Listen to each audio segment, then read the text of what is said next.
President Donald Trump and his administration have certainly started rooting out what they see as government waste.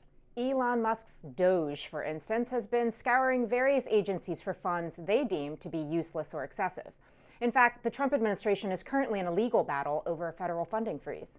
A federal judge set a 5-day deadline for Trump to unfreeze USAID funding Friday, for instance. Unfortunately for the Trump administration, there also appears to be significant amounts of funding the Biden administration approved at the last second. Journalist Matt Taibbi has a new piece titled "The EPA's Incredible $20 Billion Caper Explained," where he breaks down just such an instance. He starts off by alluding to a statement from Trump's EPA chief, Lee Zeldin.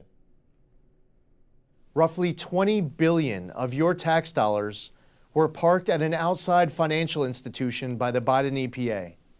This scheme was the first of its kind in EPA history, and it was purposefully designed to obligate all of the money in a rush job with reduced oversight.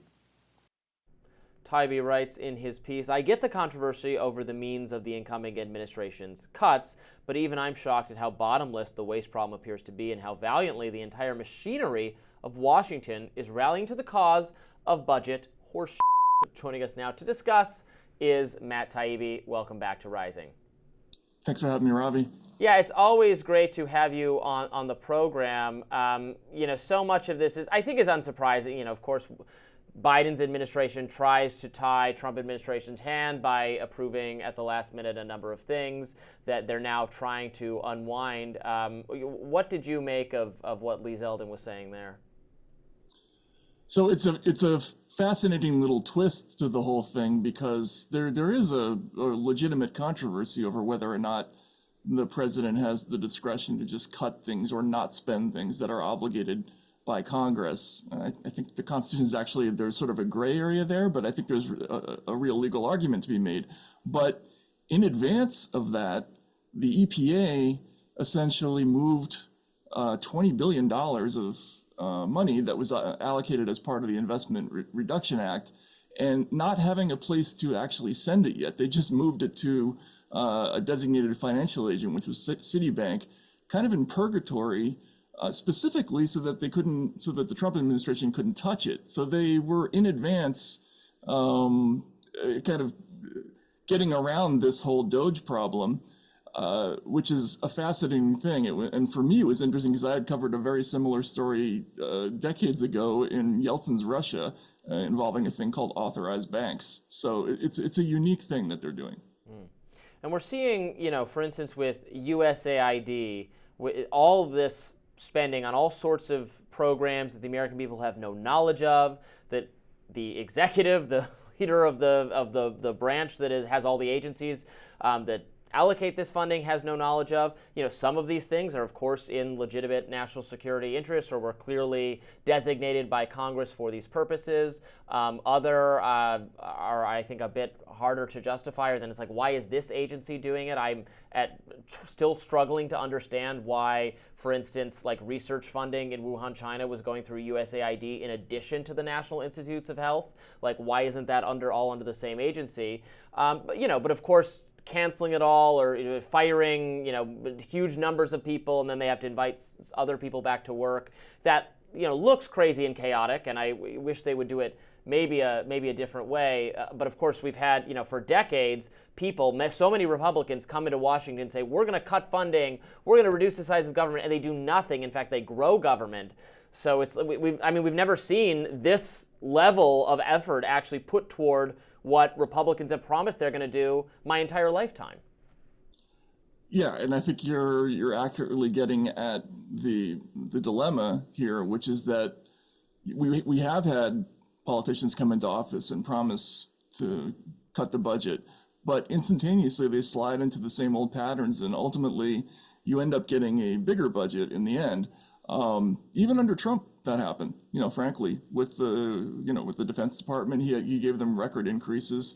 And what you're talking about, where you're unable to even find who the contractor is or who's actually doing the work. Remember, that's a systemic problem. The Department of Defense has been unable to be audited for decades now. They literally cannot do that job.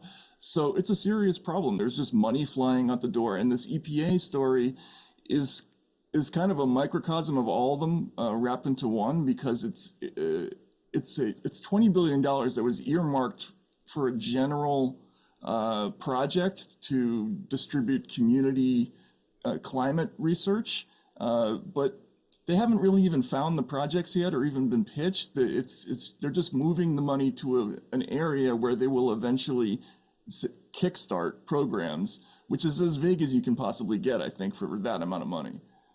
Yeah, Matt, I'm not familiar with the EPA program or the budget piece that you're talking about there, but I am aware that the Biden administration, much like many other administrations before it, did a lot of pushing out of resources in those final weeks in office. And I guess the fundamental question is that always wrong, or is that something that is okay under certain circumstances? There's that old saying, right, that you're president until you're not. So every moment that you're in office, you're doing the work of the taxpayers and you're doing the carrying out the vision that you have for your administration. I mean, I guess the question is, what sort of parameters should you really have here?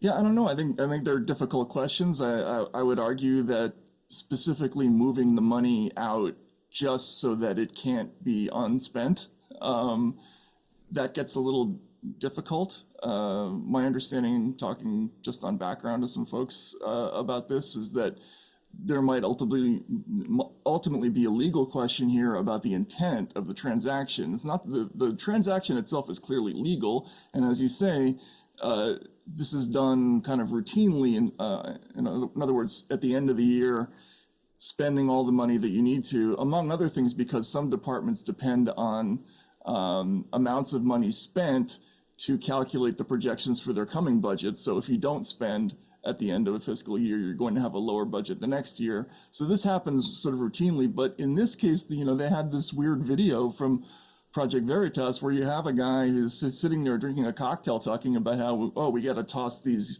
gold bars off the deck of the Titanic, so that before the Trump administration comes in. I think that might be looked at differently, both ethically and legally, than simply rushing to spend money so that it isn't wasted, right, in the end, so that the programs survive. That feels a little different to me. Before we let you go, Matt, I just want to quickly get your thoughts on what we've been talking about quite a lot on Rising last 48 hours, and I know I saw you commenting on it on X as well. This kind of really tremendous expose on German censorship efforts, or police being sent to people's homes. 60 Minutes doing a story on this, a conversation with German prosecutors describing their efforts to actually arrest people, or at least confiscate their electronics for sharing hate speech or even just insults of politicians online. It was pretty eye-opening for me. What did you make of that? It was amazing. Obviously, I've spent years now working on this exact issue, and one of the things I've been trying to raise awareness about is just exactly how crazy it's gotten overseas. The specific law in Germany is called NetzDG, the Network Enforcement Act, but there's also a superseding law called the Digital Services Act. There are similar laws in the UK, and in Germany, they will send 6 armed people to your door to burst in and collect your electronics, your phone, your laptop, and other items for things as silly as calling somebody like a weenie, basically. There's some other things that are more like hate speech offenses, but even that it's all stuff that we would consider protected speech here in the United States. And 60 Minutes did a feature which seemed to be very admiring of this program, and I think it kind of landed like a lead balloon. It felt crazy to me. It felt like propaganda for that kind of thing. Indeed. Matt Taibbi, thank you so much for joining us. We really appreciate it. Thank you. Have a good day. Next up, Jen Psaki is blasting the Democrats. We'll discuss. Stay tuned.